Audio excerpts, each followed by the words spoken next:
ذرا ان کو جگا دو، گر چاہو تو پرچم اسلام کو اٹھا کر قطرہ شبنم کو دریا بنا دو۔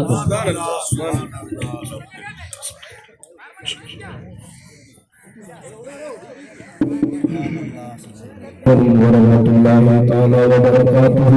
وعلیکم السلام ورحمۃ اللہ وبرکاتہ۔ نحمدہ ونصلی علی رسولہ الکریم، اما بعد، فاعوذ باللہ من الشیطان الرجیم، بسم اللہ الرحمن الرحیم۔ یا ایھا الذین آمنوا اتقوا اللہ وکونوا مع الصادقین۔ صدق اللہ مولانا العظیم وبلغنا رسولہ النبی الامین المکین المتین الکریم۔ نحن ذلك من الشاهدين والشاكرين والذاكرين والحمد لله رب العالمين۔ إن الله وملائكته يصلون على النبي يا أيها الذين آمنوا صلوا عليه وسلموا تسليما۔ اللهم صل على سيدنا محمد وعلى آله وسلم۔ نگاہ مرد لینے سے بدل جاتی ہے تقدیریں، ذوق یقین پیدا تو کٹ جاتی ہے زنجیریں۔ آج بھی یہ گلکاری سائمہ پیدا آگ کر سکتی ہے اندازہ گلستہ پیدا حضرات۔ آپ ہم بڑے خوش نصیب ہیں کہ بغداد کے شہنشاہ پیران پیر روشن ضمیر سیدنا شیخ ابو محمد عبدالقادر جیلانی کی محفل سجائے سوارے بیٹھے ہیں۔ مشرف اس پر آپ نے قاری عطا الرحمن کو سنا اور علماء اکرام کو سنا۔ میرے بعد عزیز القدر مولانا جمال الدین خلیفہ محمد یوسف صاحب کو بھی آپ سماعت کریں گے۔ انشاءاللہ وقت پر پروگرام ختم ہو جائے گا کیونکہ گرمی بھی کافی ہے، وقت بھی کافی ہو چکا۔ بس میں چند لمحات کے لیے آپ کے سامنے حاضر ہوا ہوں، وقت کا بھی مجھے خیال ہے بڑا، اور آپ لوگ جب جب محفل کے اندر بیٹھے دل جمعی اور اطمینان اور سکون کے ساتھ سنیں، اور جہاں آپ کو اچھا لگے تو سبحان اللہ الحمدللہ سے بیان کرنے والے کی بات ضرور ہے۔ اس لیے جو بندہ ایک مرتبہ سبحان اللہ بولتا ہے، اللہ تبارک و تعالیٰ اس کے نامہ اعمال کے اندر 90 نیکیاں لکھ دیتا ہے، اور جنت کے اندر اس کے نام کا ایک درخت لگتا ہے۔ کتنا سستا سودا ہے۔ ایک مرتبہ بندہ سبحان اللہ بولے اطمینان سے، دل جمعی سے، اس لیے کہ یہ کسی دنیا دار کی محفل نہیں ہے، بلکہ یہ روشن ضمیر بغداد کے شہنشاہ کی محفل ہے، اور اس بغداد کے شہنشاہ کی محفل ہے جس کی نگاہ سے نہ ہم آپ چھپے ہوئے ہیں بلکہ وہ رہتے بغداد میں ہیں، لیکن ان کی نگاہ آج بھی ہمارے اوپر ہے۔ سبحان اللہ۔ اس لیے کہ ان کی نگاہ سے نہ کوئی پوشیدہ ہے، وہ خود فرماتے ہیں نظر دینا بلا اللہ جمع، یعنی دنیا میری نگاہوں کے سامنے ہے، دنیا میری نگاہوں کے سامنے ایسے ہے جیسے ہاتھ کی ہتھیلی پر رائی کا دانہ ہوتا ہے۔ تو ہم بغداد کے شہنشاہ کی محفل میں بیٹھے ہیں، اللہ کے محبوب بندوں کا ذکر سننے کے لیے حاضر ہوئے ہیں۔ اللہ جس کو توفیق بخشتا ہے، رب جس کو سننے کی توفیق دیتا ہے، اور جس پر رب کا کرم ہوتا ہے، وہی لوگ ایسی محفلیں سجاتے ہیں، ایسی محفلوں میں آتے ہیں، ایسی محفلوں میں بیٹھتے ہیں۔ ہر ایک نصیب کی بات نہیں کہ ایسی محفلوں کو سجائے، اس لیے کہ جو جس کی محفل کرتا ہے اس کا تعلق اس سے جڑا رہتا ہے۔ ہم آپ اپنے خوشی اپنے نصیبے پر جتنا خوشامد ہو اتنا کم ہے، جتنا ناز کرو اتنا کم ہے۔ اس لیے یہ پیران پیر سے ہماری آپ کی نسبت جڑی ہوئی ہے، بغداد کے شہنشاہ سے ہمارے تعلقات جڑے ہوئے ہیں۔ ہمیں یقین کامل ہے کل بھی بغداد کے شہنشاہ ہماری مدد کے لیے حاضر ہوتے ہیں، اور آج بھی ہماری مدد فرماتے ہیں۔ انشاءاللہ بروز حشر اور میدان محشر کے اندر اسی بغداد کے شہنشاہ کے جھنڈے کے سائے تلے اللہ ہمیں جنت نصیب عطا فرمائے گا۔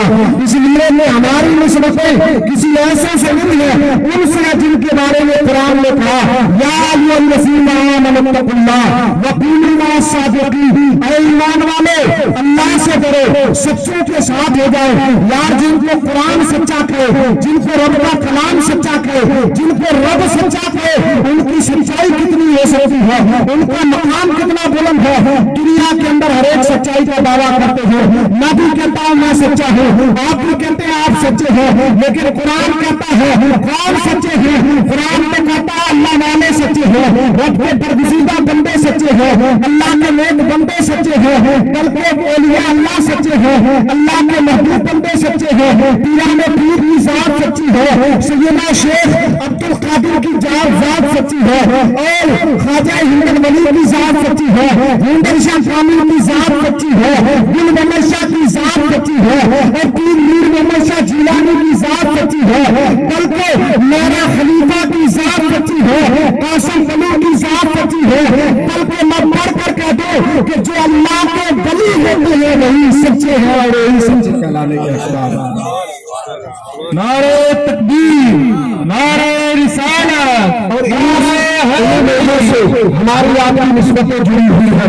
याद रख मुसलमान, अल्लाह ने हमें आपको ईमान दिया है, ईमान से बढ़कर देश कीमत कोई दौलत हो नहीं सकती, ईमान से बढ़कर कोई कीमती चीज हो नहीं सकती, ईमान से बढ़कर हमारे पास कोई कीमत वाली चीज नहीं है। देश याद रख कि हमारा नसीबा कितना अच्छा है कि अल्लाह के बरगुज़ीदा बंदे, रब के महबूब के तवस्सुल से अल्लाह ने हमें अता फरमाए, रब के बरगुज़ीदा बंदे हमारे हिस्से में है, हम उनका जिक्र कर रहे हैं। हमारी खुशनसीबी नहीं तो और क्या है? किसका जिक्र कर रहे हैं? उनका जिक्र कर रहे हैं, पीराने पीर का जिक्र करते हैं। कौन पीराने पीर? कोई वली ऐसे नहीं बनता है, विलायत कोई कपड़ों से नहीं मिला करती है, विलायत कोई तस्वीरों से नहीं मिला करती है, विलायत कोई अंगूठियां पहनने से नहीं मिला करती है, विलायत कोई लिबास तब्दील करने से नहीं मिला करती है, बल्कि विलायत किसको कहते हैं? बगदाद के शहंशाह से पूछे कि विलायत कैसे मिलती है, किस अंदाज से मिलती है? कौन अब्दुल कादिर जिलानी, जिन्हें दुनिया पीराने पीर के नाम से जानती है? कौन अब्दुल कादिर जिलानी जो औलिया अल्लाह के सरदार है? कौन अब्दुल कादिर जिलानी? वो अब्दुल कादिर जिलानी जो पहले के वलियों के भी सरदार है, बाद में क़यामत तक आने वाले अल्लाह वालों के भी सरदार है। वो अब्दुल कादिर जिनकी मजलिस के अंदर रोजाना सूरज हाजिर हुए, और वो अब्दुल कादिर जो खुद कहीं जब तक मैं मेहर न लगा दे अल्लाह किसी को वली नहीं बनाता है। वो अब्दुल कादिर इरशाद फरमाए, अल्लाह ने मुझे ऐसी शान बख्शी है, ऐसा मकाम अता फरमाया है, ऐसी बुलंदियां अता फरमाई है, ऐसी रिफतें, ऐसी शौकतें अता फरमाई है कि जिस तरह अल्लाह ने मेरे महबूब मुस्तफा को तमाम औलिया का, तमाम अंबिया का सरदार बनाया है, इसी तरह अल्लाह ने मुझे तमाम वलियों का सरदार बनाया है। तमाम वलियों में सरदार, विलायत जिनके घर की कमीज है, विलायत जिनके ऊपर से तकसीम होती है, जिसने चाहे उसको वली बना दे, जिसने चाहे उससे विलायत छीन ले। ये विलायत कैसे मिली है? आप देखें, पीराने पीर जब 17 या 18 साल की उम्र के हुए, आपके वालिद का पहले इंतकाल हो चुका था। हजरत आपकी वालिदा उम्मुल खैर बीबी फातिमा उनके करीब थे, जाने के बाद कहा, अम्मी सल्लल्लाहु मैं चाहता हूँ कि नाना का दीन पढ़ूं, नाना का इल्म हासिल करो, रसूलुल्लाह का दीन करो। माँ ने फरमाया, बेटा तुम मुझसे जा रहे हो? कहा आपसे दूर जाऊंगा, जीलान कस्बा छोड़कर बगदाद की तरफ रुख करूंगा। 18 साल की उम्र है, माँ अभी अकेली है, तना है, लेकिन अब्दुल कादिर जिलानी की वालिदा थी। उन्होंने ये नहीं कहा, बेटा तू तो मेरी जिंदगी का सहारा है, तू तो मेरा सहारा है, तेरे सहारे में जीऊंगी, और तू तो मेरा अकेला सहारा है। लेकिन वो अब्दुल कादिर जिलानी की वालिदा थी, जिसे दुनिया उम्मुल खैर बीबी फातिमा के नाम से जानते थे। उन्होंने क्या कहा, अब्दुल कादिर दीन नाना का सीखने जा रहे हो, रसूलुल्लाह का दीन सीखने जा रहे हो, अल्लाह का पाकिस्तान कलाम सीखने जा रहे हो? हाँ रसूलुल्लाह का दीन सीखने जा रहे हो। तो फिर पलट कर मत आना, कभी पलट कर मत आना। कहानी क्या कहना चाहती हो?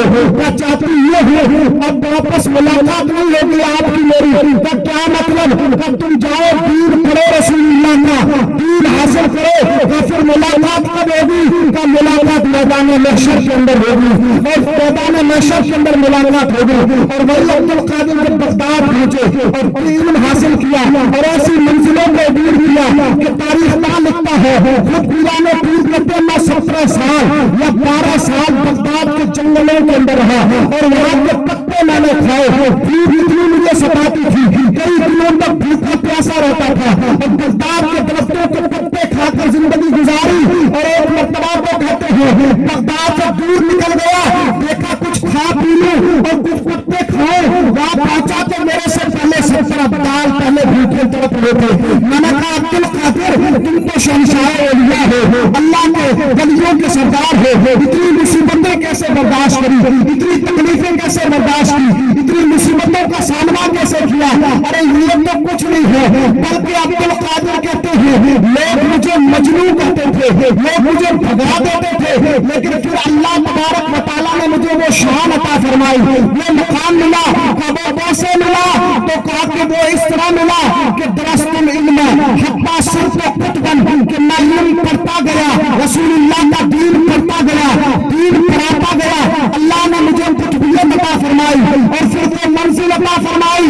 अब्दुल कादिर कहते हैं जिस जगह मैं निकल जाता दुनिया पुकार उठती कि अल्लाह का वली गुजरता हुआ नजर आता है, रब का महबूब गुजरता हुआ नजर आता है। और फिर वो मंजिलें आई कि दुनिया के हुजूम मेरे पीछे पड़ने लगे। और फिर अब्दुल कादिर कहते हैं मैं उस मंजिल पर फाइज हो गया कि दुनिया मेरे करीब आने लगी, मैं दुनिया से दूर होने लगा, लोग मेरे करीब आने लगे और मुझे वली कहकर पुकारने लगे, वली वली चर्चे होने लगे। और फिर वो मंजिल आई। और ये मंजिलें कब आती है? तकवा के बाद आती है, इबादतों रियाजतों के बाद आती है। बस अपनी बात मुकम्मल करो चंद मिनट में कि वो कहते हैं कि ये तकवे के बाद आती है, इबादतों के बाद आती है, शरीयत पर चलने के बाद आती है, दीन इस्लाम पर गामज़न होने के बाद आती है, शरीयत को मातहत रखने के बाद आती है। और किस अंदाज से रखी, किस तरह अहमियत दी, खुद उलमा से पूछे। पियामे पीर कहते हैं अगर मेरा बस चले, कितने शरीयत के पाबंद थे, कहते अगर मेरा बस चले और मैं चाहता हूँ